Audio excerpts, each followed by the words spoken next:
अज्ञानमितिविरान्धस्य ज्ञानाञ्जनशलाकया चक्षुर्मीलितं येन तस्मै श्रीगुरवे नमः। परम आदरणीय प्रातस्मरणीय श्री बालकृष्ण लाल की श्री चरण कोटि कोटि वंदन प्रणाम।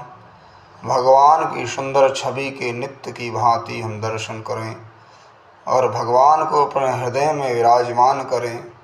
अपने जीवन की जो हमारे जीवन दिवस की क्रियाएं हैं, सारी क्रियाओं को करें।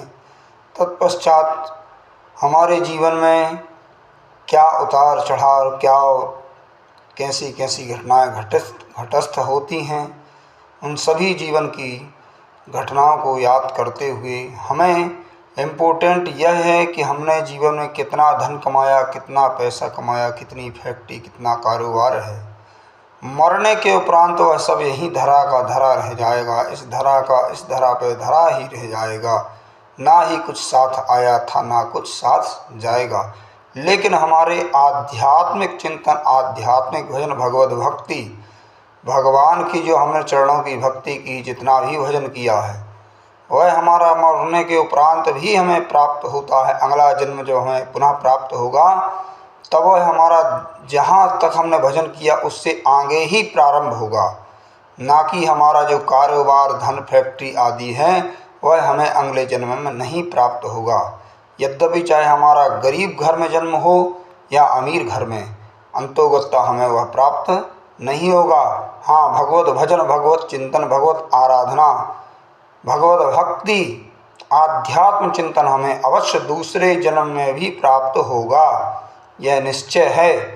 तो इसलिए हमें सांसारिक कार्य करते हुए भगवत भजन, अंततोगत्ता भगवत भजन में, भगवत स्मरण में हमें अपना जीवन व्यतीत करना चाहिए। संसार के कार्य तो है ही, उन कार्यों के साथ हम अपने जीवन में अपने आप के लिए हम कितना क्या कर रहे हैं, उन सब चीज़ों पे हमें विचार करना चाहिए। सारे दिन में जितने भी हमने अच्छे बुरे सत्कर्म कर्म किए, उन पर हमें विचार करना चाहिए। क्या हमने अच्छा किया और क्या बुरा किया। जो बुरा किया उसमें हमें सुधार करना होगा कि हमें ऐसा नहीं करना चाहिए। किसी गरीब की, किसी निर्धन की, किसी व्यक्ति की आत्मा को ना दुखाएं। हमें अवश्य अपने परमात्मा में, अपने ईश्वर की तरफ देखना चाहिए और विचार करना चाहिए कि परमात्मा हमें देख रहे हैं। इसलिए सदैव सबको प्रसन्न रखें, खुद प्रसन्न रखें। अपनी वाणी से ऐसा बोलें कि सब प्रसन्न हो आपकी वाणी को सुन करके। सभी लोगों का आज का शुभ संदेश यही है। सभी लोगों को जय श्री कृष्णा, राधे राधे। सही